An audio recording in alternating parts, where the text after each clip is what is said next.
বাংলাদেশ স্বেচ্ছাসেবক দলের সভাপতি এস.এম. জিলানী বলেছেন, একটা গোষ্ঠী নতুন করে বাংলাদেশের নির্বাচন নিয়ে ষড়যন্ত্র ও তালবাহানা করছে এবং নানা ধরনের কথাবার্তা বলছে। শুক্রবার দুপুরে ভোলার জেলার শিল্পকলা একাডেমিতে জেলার স্বেচ্ছাসেবক দলের তৃণমূল নেতৃবৃন্দদের সাথে কেন্দ্রীয় কমিটির নেতৃবৃন্দদের এক মতবিনিময় সভায় প্রধান অতিথির বক্তব্যে তিনি একথা বলেন।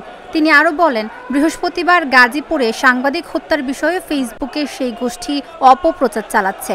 যারা হত্যার সাথে জড়িত তাদের দৃষ্টান্তমূলক শাস্তি দিতে হবে।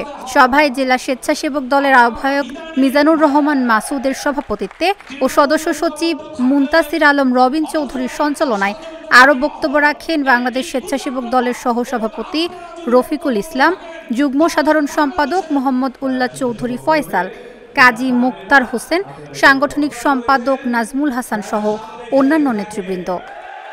গতকালকে একটা ঘটনা ঘটেছে গাজীপুরে। ছিনতাই করতে গিয়েছিল কিছু কিশোর গ্যাং। সেই ছিনতাইয়ের ঘটনার ভিডিও করতেছিল একজন স্থানীয় সাংবাদিক। ওই কিশোর গ্যাং ছিনতাইকারীরা ক্ষিপ্ত হয়ে তাকে ধাওয়া করে তাকে নির্মমভাবে হত্যা করেছে। আমরা সেই হত্যার দৃষ্টান্তমূলক শাস্তি চাই, যারা অপরাধী তাদের গ্রেপ্তারের মধ্য দিয়ে। এটাই তো কামনা করি, এটাই তো হওয়া উচিত প্রিয় বন্ধুরা।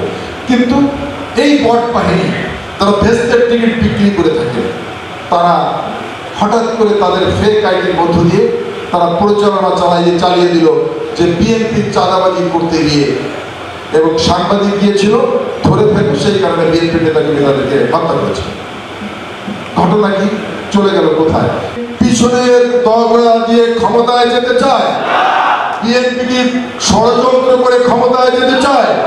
বিএনপি কি জবরদখল করে ক্ষমতায় যেতে চায়?